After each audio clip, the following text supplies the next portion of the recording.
तो आज अपन देखने वाले हैं इंजीनियरिंग मैथमेटिक्स का गेट 2023 के प्रीवियस ईयर क्वेश्चन। ओके, शुरू करते हैं।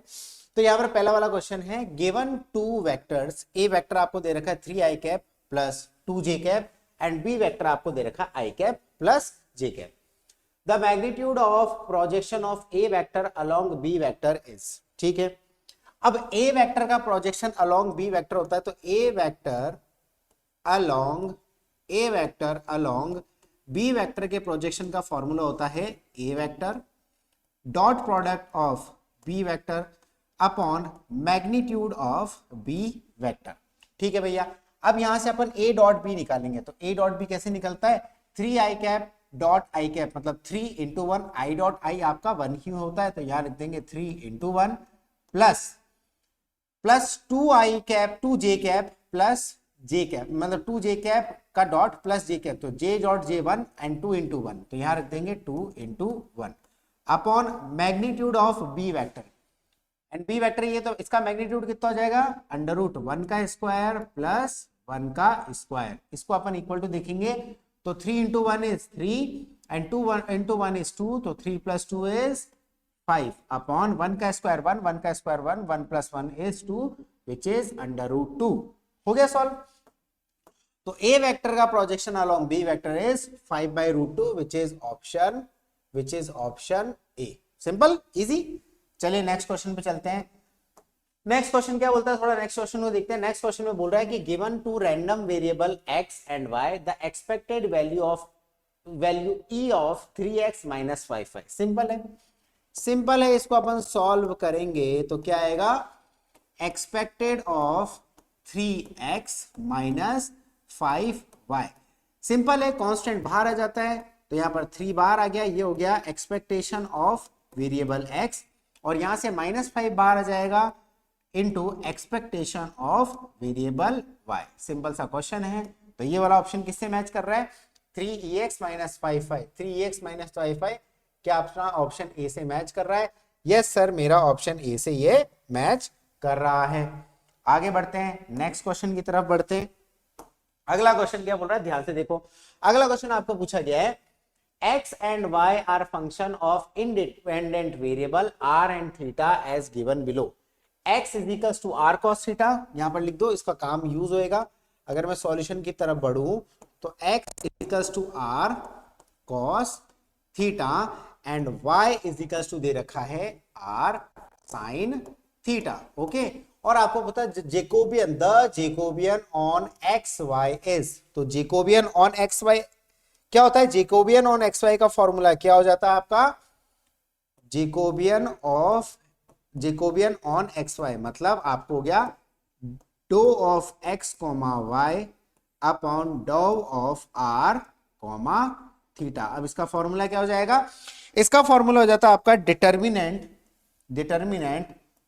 अब देखो, x को r से पार्शियल डिफरेंशिएट, x को थीटा से पार्शियल डिफरेंशिएट, आपका रो 1 में आ जाता है, मतलब doh x by doh r, doh x by doh theta. क्या सिंपल सा लॉजिक है। अगर मैं आगे बढ़ूं तो यहां पर y का पार्शियल डिफरेंशिएट r के साथ, y का पार्शियल डिफरेंशिएट थीटा के साथ, तो doh y by doh r and doh y by doh theta का अपन डिटरमिनेंट लेंगे। तो यहां पर आपको doh x by doh r पता होना चाहिए, तो यहां अपन कैलकुलेट करेंगे। तो what is doh x by doh r, अगर मैं doh x by doh r calculate करूं तो r का डिफरेंशिएशन, x का differentiation with respect to r देख रहे हैं पार्शियली, तो cos थीटा अपना कांस्टेंट हो गया, तो r का डिफरेंशिएशन क्या हो जाएगा, doh x by doh r which is 1, तो r का डिफरेंशिएशन यहां पर r हो जाएगा 1, तो ये हो जाएगा cos थीटा, क्योंकि cos थीटा अपना कांस्टेंट की तरह ट्रीट करेगा। अब यहां पर मैं doh x by doh theta calculate करूं and doh x by doh theta which is equal to, अब यहां पर मेरा r कांस्टेंट हो जाएगा और cos थीटा का डिफरेंशिएशन क्या होता है, माइनस sin थीटा, तो ये हो जाएगा माइनस r sin थीटा। चलो यहां पर देखते हैं, इसको भी कैलकुलेट करेंगे, तो doh y by doh r, doh y by doh r क्या हो जाएगा, r अपना वेरिएबल हो जाएगा, sin थीटा अपना कांस्टेंट हो जाएगा, doh y by doh r मतलब ये हो जाएगा r का डिफरेंशिएशन 1 और साथ में यहां पर मल्टीप्लाई हो जाएगा sin थीटा जो कि कांस्टेंट है। एंड अब यहां पर doh y by doh theta करेंगे, अब यहां पर doh y by doh theta करेंगे, मतलब y का differentiation with respect to theta, तो यहाँ पर r कांस्टेंट हो जाएगा, साइन थीटा का डिफरेंशिएशन होता है आपका cos थीटा, तो हो जाएगा r टाइम्स cos थीटा। इन सारी वैल्यूज को आप यहाँ पुट करो, यहाँ पुट करेंगे तो doh x by doh r कितना हो जाएगा, doh x by doh r हो गया आपका cos थीटा, पुट कर दो cos theta, doh x by doh theta हो जाएगा आपका minus r sine theta, okay, and doh y by doh r हो जाएगा आपका साइन थीटा, बहुत बढ़िया, and doh y by doh theta हो जाएगा आपका r cos theta, r cos theta, okay, यहां तक चीजें क्लियर। अब आप इसका डिटर्मिनेंट निकालते हो तो इक्वल टू कितना आ जाएगा, ये दोनों मल्टीप्लाई हो जाएंगे तो r times cos square theta, r times cos square theta minus of minus r sine square theta, minus of minus r sine square theta मतलब plus r sine square theta.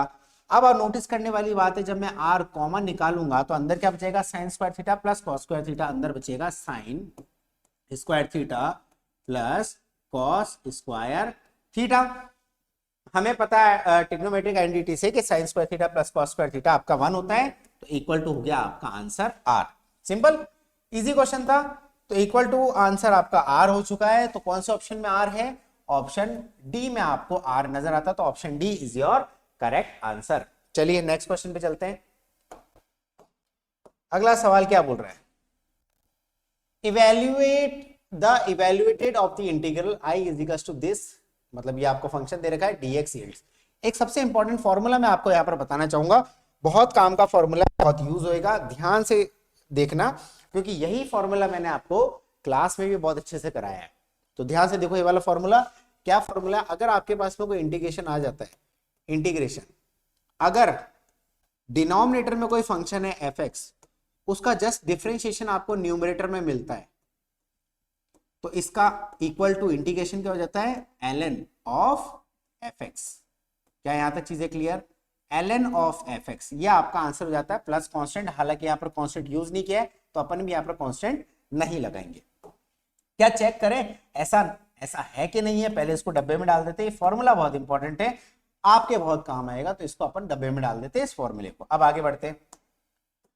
अब ध्यान से देखो फंक्शन क्या दे रखा है अंदर, क्वेश्चन के अंदर आपको फंक्शन कितना दे रखा है, नहीं क्वेश्चन के अंदर ये वाला फंक्शन नहीं यूज करेंगे क्योंकि अपन ने फंक्शन माना डिनोमिनेटर को, तो डिनोमिनेटर का फंक्शन कितना दे रखा है, fx इज इक्वल्स टू, ये दे रखा है e की पावर x प्लस x की पावर e। अगर मैं इसको डिफरेंशिएट करता हूं, तो e की पावर x का डिफरेंशिएशन e की पावर x, और x की पावर e का डिफरेंशिएशन e बाहर आ जाएगा x to the power e minus 1, क्योंकि e एक कांस्टेंट की तरह है, तो यहाँ पर आपका fx का डिफरेंशिएशन आपको मिल चुका है। अब ध्यान से देखने की कोशिश करना, फिर भी अपने को, अब यहाँ पर आप बोलोगे सर न्यूमरेटर का डिफरेंशिएशन डिनोमिनेटर का डिफरेंशिएशन आपका न्यूमरेटर में आना चाहिए, डिनोमिनेटर का डिफरेंशिएशन आपका न्यूमरेटर में आना चाहिए, पर ये तो ऐसा मैच ही नहीं कर रहा।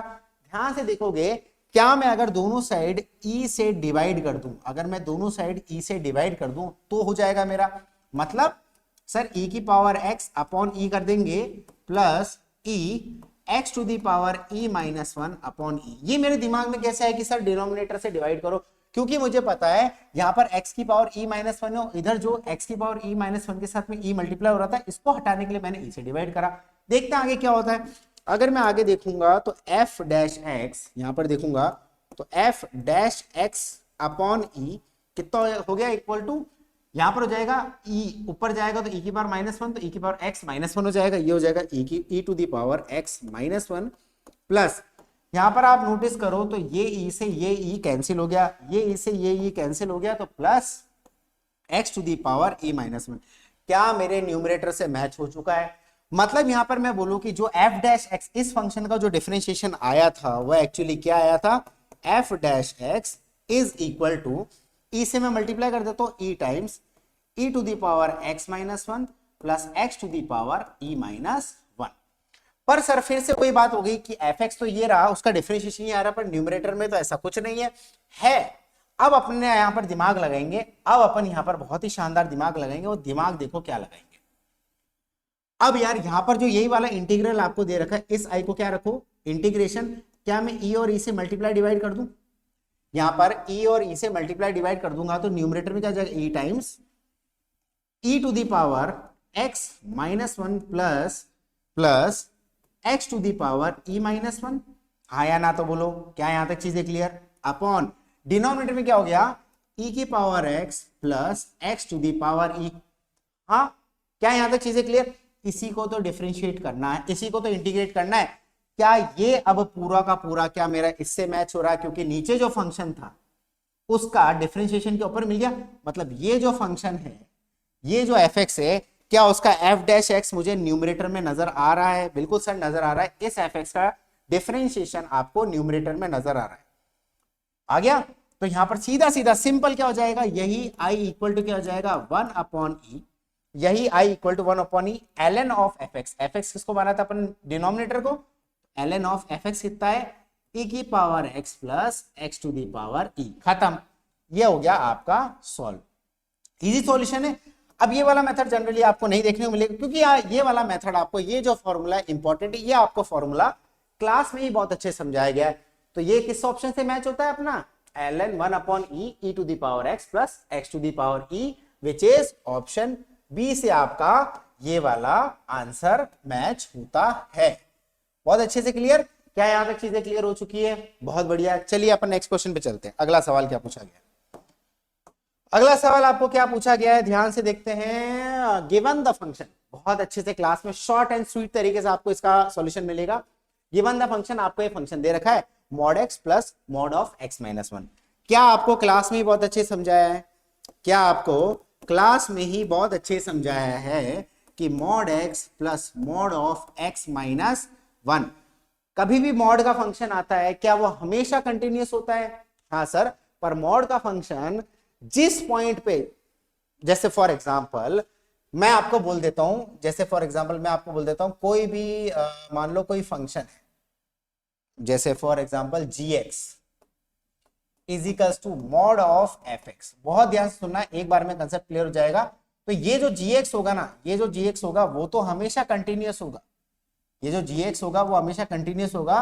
बट जो gx होगा वो डिफरेंट, वो नॉट डिफरेंशिएबल होगा जहां जहां आपका fx जीरो होगा। मतलब gx इज, यहां पर लिखो gx is not differentiable, gx is not differentiable at points, at points, at point या पॉइंट्स, एट पॉइंट या पॉइंट्स,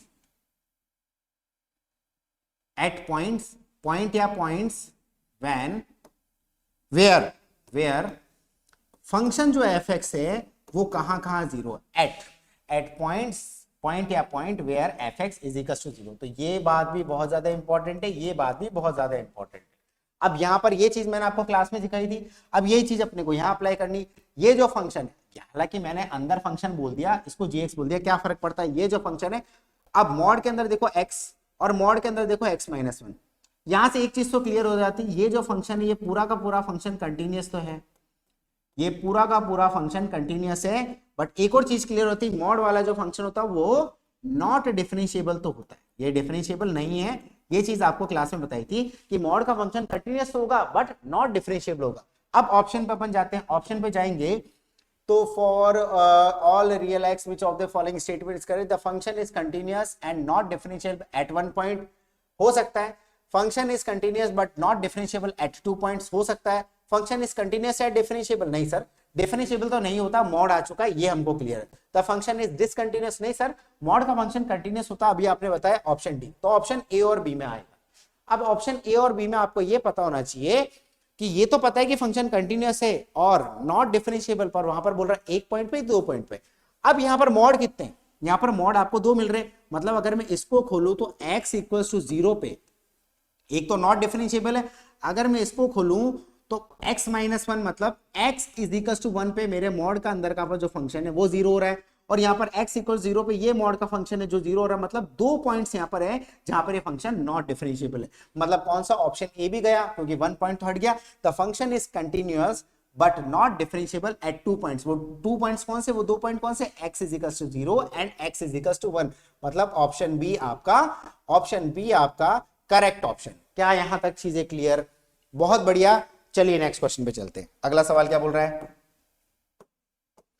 अगला सवाल, the slope and intercept values of three linear equations are. बहुत बढ़िया, आपको स्लोप और इंटरसेप्ट वैल्यू दे दी आपकी तीन लीनियर इक्वेशंस की।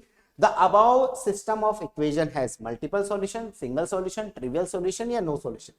बिल्कुल अलजेब्रा ऑफ मैट्रिक्स का बिल्कुल आसान सा सवाल है, फिर भी अपन अच्छे से सॉल्यूशन देखते हैं और एक अच्छा सा रिवीजन भी आपका हो जाएगा, कोई बड़ी बात नहीं।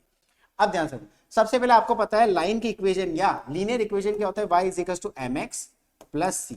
अब यहाँ आपने को पता है mx प्लस सी होता है, वेयर m क्या हो जाता है आपका स्लोप होता है, m आपका स्लोप होता है, और c क्या होता है, c आपका क्या होता है इंटरसेप्ट, c आपका होता है इंटरसेप्ट। बहुत बढ़िया, m स्लोप है, c इंटरसेप्ट है। तो यहां से अपन देखेंगे पहली इक्वेशन, फर्स्ट इक्वेशन को अपन देखेंगे तो y is equals to y1, पहली इक्वेशन तो y1 is equals to m कितना है 2, तो 2x1 और इंटरसेप्ट कितना है 3, तो 2x1 प्लस 3। सेकंड को देखेंगे तो यहां पर देखेंगे y2 is equals to 4x2 plus 5, 4x2 plus 5। And यहां पर थर्ड वाली इक्वेशन को देखेंगे तो तीसरे में क्या हो जाएगा, y3 is equals to 6x3 plus 2। यहां तक आपको चीजें क्लियर होंगी, बहुत बढ़िया।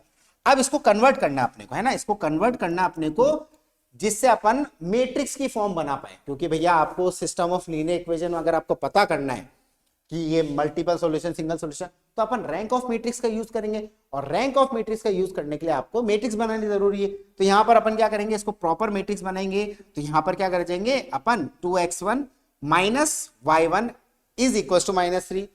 सिंपल, पहले x को रखेंगे फिर y को रखेंगे, कोई प्रॉब्लम नहीं है, कैसे भी आप ले सकते हो, बट मेरा रिकमेंडेशन है इस तरीके से करो, पहले x को यहां पर रखो। तो 2x1 यहां पर करा तो 2x1 minus y1 is equal to -3। क्या इसी इक्वेशन को मैं ऐसे भी लिख सकता हूं, हाँ सर लिख सकते हो। आगे बढ़ेंगे, 4x2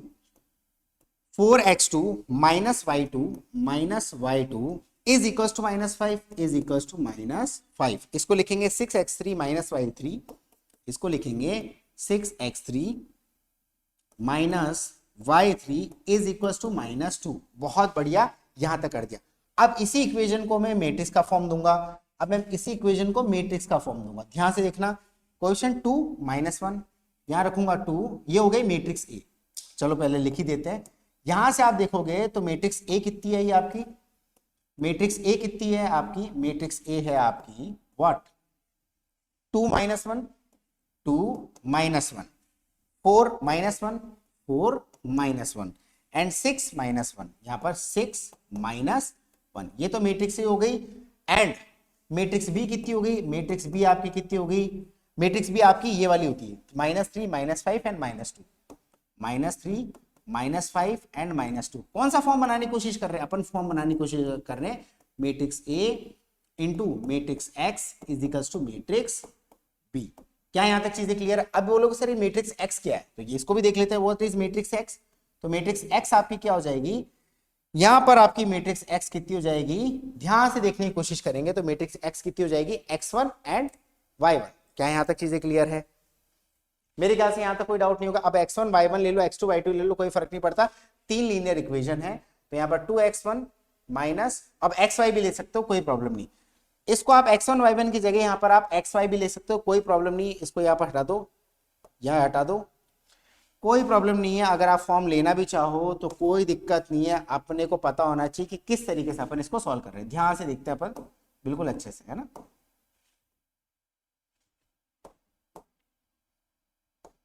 ओ शिट, पूरा उड़ गया।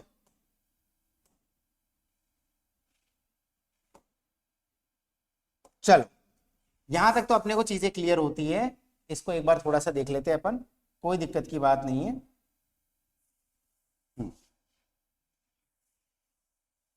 ओके ओके ओके, ये थोड़ा सा सिस्टम हैंग हो गया है, फिर से अपन देख लेंगे, कोई प्रॉब्लम नहीं है, 2 मिनट रुको, तब अच्छे से क्लियर हो जाएगा, कोई इश्यू नहीं है। चलो यहां तक तो चीजें क्लियर हो गई, फिर से एक बार शॉर्ट एंड स्वीट तरीके से देख लेते हैं सॉल्यूशन जल्दी से, है ना। अब देखो ध्यान से, सबसे पहले अपने को A matrix X matrix is equal to B matrix बनानी है ना। तो यहां से अपन जब स्लोप इंटरसेप्ट का देखेंगे तो ये y is equal to mx plus c हो जाता है। अभी आपको पता है m स्लोप होता है और c इंटरसेप्ट होता है, तो y is equal to 2x plus 3, second में second equation y is equal to 4x plus 5 and third में y is equal to 6x plus 2। इसको कन्वर्ट करेंगे तो 2x minus y is equal to minus 3, इसको देखेंगे तो 4x minus y is equal to minus 5, इसको देखेंगे 6x minus y is equal to minus 3। अगर यहां से मैं ए मैट्रिक्स लिखूं तो ए मैट्रिक्स कितनी हो जाएगी, 2 माइनस 1, 4 माइनस 1, 6 माइनस 1। यहां से मैं देखूंगा बी मैट्रिक्स कितनी हो जाएगी आपकी, -3, -5 एंड -2।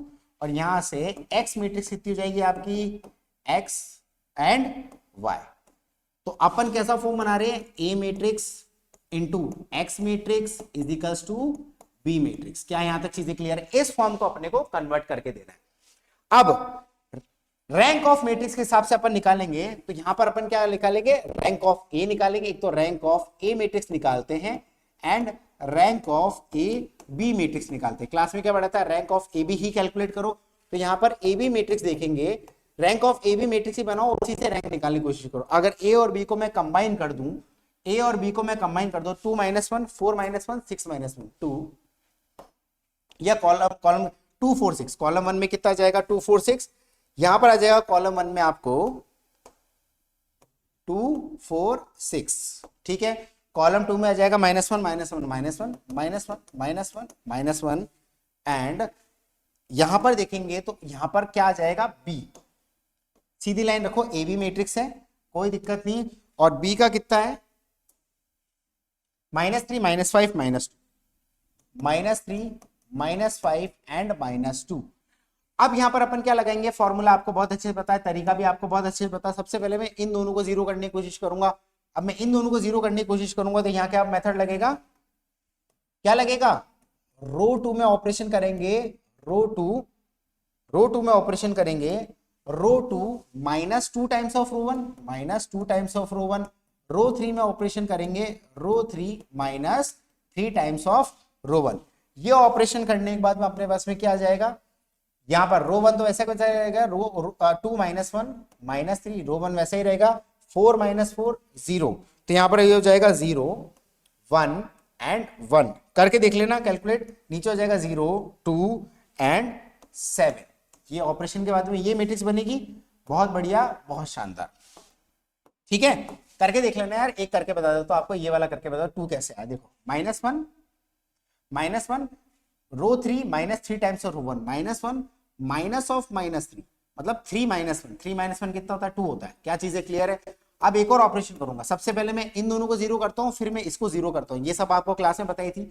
अब मैं ये वाला पार्ट जीरो करूंगा, और ये वाला पार्ट जीरो करने के लिए मेरे को क्या ऑपरेशन लगाना है, रो 3 में ऑपरेशन लगाऊंगा। रो 3 में ऑपरेशन लगाएगा, row 3 -2 times of row 2, row 3 -2 times of row 2। ये ऑपरेशन लगाने के बाद मेरे पास में क्या आएगा, तो अब यहां पर रो 1 एंड रो 2 एग्जैक्टली सेम आ जाएगा। तो 2 -1 -3, 2 -1 -3, 0 1 1 एंड 0 0। अब ध्यान से देखना, 7 7 -2, 7 -2 कितना होता है, 7 -2 आपका 5 होता है। क्या यहां तक चीजें क्लियर? अब यहां पर आपको देखना पड़ेगा, ध्यान से देखने की कोशिश करोगे तो यहां पर आपको देखना पड़ेगा ये कौन सी मैट्रिक्स है आपकी, यहां तक कि आपकी मैट्रिक्स है ए, तो इसको बोलेंगे रैंक ऑफ ए निकालो। फिर आप निकालोगे रैंक ऑफ ए बी, फिर आप निकालते हो रैंक ऑफ ए बी। क्या आपको बहुत अच्छे से मैंने पढ़ा रखा है क्लास में कि अगर मैं ए मैट्रिक्स को देखूंगा तो यहां पर 1 2 एंड 3, यहां पर थर्ड रो 0 है तो 2 ही रो नॉन जीरो है, तो यहां पर रैंक ऑफ ए कितना जाएगा, यहां पर रैंक ऑफ ए कितना जाएगा, रैंक ऑफ ए आपका 2 हो जाएगा, क्योंकि 3 रो में से 2 ही रो नॉन जीरो है, 1 रो 0, तो rank of A is 2। And rank of A B देखेंगे, rank of A B matrix की, ए बी मैट्रिक्स की रैंक देखेंगे तो ए बी मैट्रिक्स से पूरी पूरी है। यहां देखेंगे रो 1 भी नॉन जीरो है, रो 2 भी नॉन जीरो है एंड रो 3 भी आपकी नॉन जीरो, तो यहां पर rank of A B is 3। क्या यहां तक चीजें क्लियर होती है? अगर यहां तक चीजें क्लियर होती तो बहुत ही शानदार। यहां पर आपको नोटिस करने वाली बात है, जो रैंक ऑफ ए आया वो नॉट इक्वल टू है रैंक ऑफ ए बी के।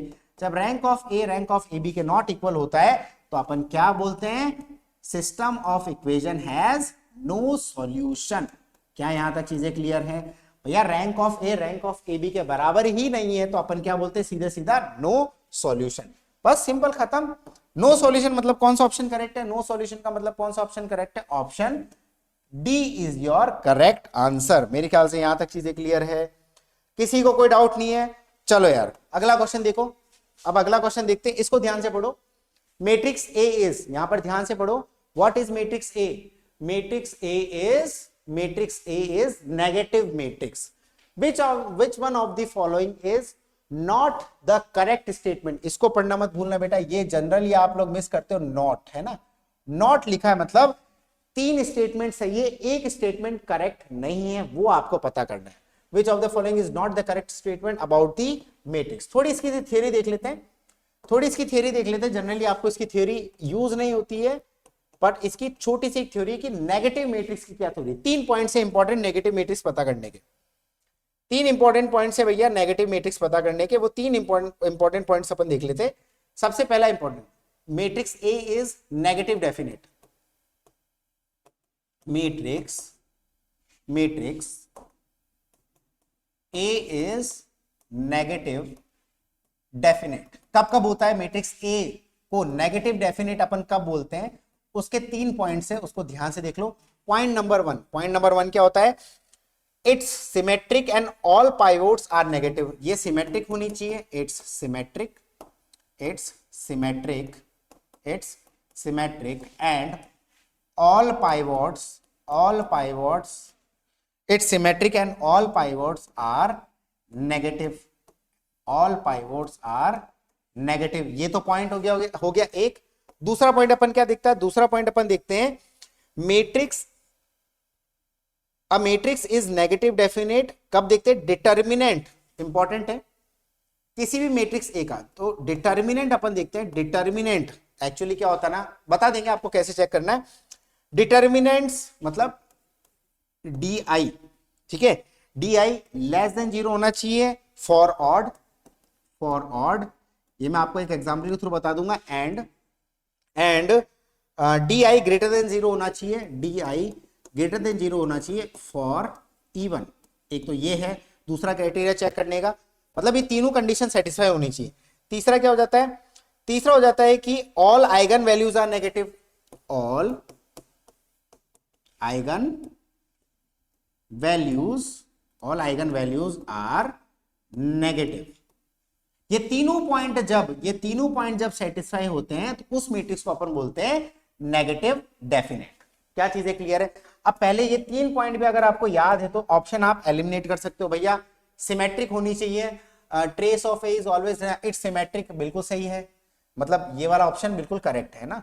और क्या होना चाहिए, all eigen values are negative, all eigen values are less than 0 मतलब नेगेटिव। ऑप्शन सी भी आपका सही है, ऑप्शन सी भी आपका सही है। Determinant of A is always less than 0 check करेंगे, trace of A is always less than 0 check करेंगे, मतलब बी और सी तो आपका सही है, ए और डी में से कोई एक आंसर होना चाहिए, ठीक है, ए और डी में से एक आंसर होना चाहिए। तो एक एग्जांपल ले लेते हैं अपन, और आपको उस एग्जांपल से बहुत अच्छे से समझ में आएगा। एग्जांपल क्या ले सकते हैं, ये तीनों पॉइंट, उस एग्जांपल से तीनों पॉइंट भी आपके मैच करवाएंगे। कोई मैट्रिक्स ए है, लेट सपोज मैंने आपकी मैट्रिक्स ले ली -a 0 0 0 -b 0 0 0 -c। क्या यहां तक चीजें क्लियर? या तो अगर आप चाहो तो मैं नंबर भी ले सकता हूं, कोई बड़ी बात नहीं है, फिर भी चेक करते हैं, है ना, चेक करते हैं। एंड दोनों को चेक करेंगे, एंड या फिर अपन, ये तो हो गई 3x3 मैट्रिक्स। अगर मैं 2x2 मैट्रिक्स लूं तो मैं क्या लूंगा, आप यहां पर ले सकते हैं -a 0 0 -b। अब चलो पहला पॉइंट चेक करते हैं। पहला पॉइंट है trace of A is always less than 0। पहले अपन चेक करते हैं क्या नेगेटिव मैट्रिक्स है, उसके हिसाब चेक करते हैं। अब पहला वाला नेगेटिव मैट्रिक्स के हिसाब से क्या होना चाहिए, सिमेट्रिक होना चाहिए, बिल्कुल सिमेट्रिक। देखो आप बिल्कुल सिमेट्रिक है, ये मैट्रिक्स सिमेट्रिक, और ये मैट्रिक्स भी आपकी, ये 3x3 मैट्रिक्स भी सिमेट्रिक है, ये 2x2 मैट्रिक्स भी आपकी सिमेट्रिक है। अब डिटरमिनेंट की बात करें, डिटरमिनेंट में क्या होता है बेटा, ध्यान से देखना, ये जो सेकंड पॉइंट आपको बताया, सेकंड पॉइंट में कंफ्यूजन होगा थोड़ा सा। सबसे पहले अपन इसको देखते हैं, D1 मतलब सिर्फ ए पॉइंट को देखेंगे। डिटरमिनेंट ऑफ -a क्या होगा, -a होगा। D2 देखते हैं, D2 का मतलब सेकंड वाला, जिसमें अपन ये वाला देखते हैं, इसका डिटरमिनेंट देखेंगे। तो यहाँ पर कितना होगा, माइनस माइनस मल्टीप्लाई होकर पॉजिटिव हो गया, -0, तो क्या आ गया, पॉजिटिव आ गया। और D3 में अपन क्या देखेंगे, इस पूरे का देखेंगे, इस पूरे का डिटरमिनेंट क्या होगा, नेगेटिव ही आएगा, चेक कर लेना। क्योंकि नेगेटिव कैसे आएगा, आप नेगेटिव कैसे आएगा, डायगोनल एलिमेंट से तीनों को मल्टीप्लाई करो तो ये -ABC आएगा। क्या ये नेगेटिव है, हाँ सर, तो ये बिल्कुल दूसरा भी सेटिस्फाई हो गया कि भैया ऑड में तो होना चाहिए नेगेटिव और इवन में होना चाहिए पॉजिटिव। ऑड में होना चाहिए नेगेटिव, इवन में होना चाहिए पॉजिटिव, मतलब D1 एंड D3 तो आपके होने चाहिए नेगेटिव क्योंकि ये ऑड है, ये आपका इवन है, ये आपका पॉजिटिव हो गया।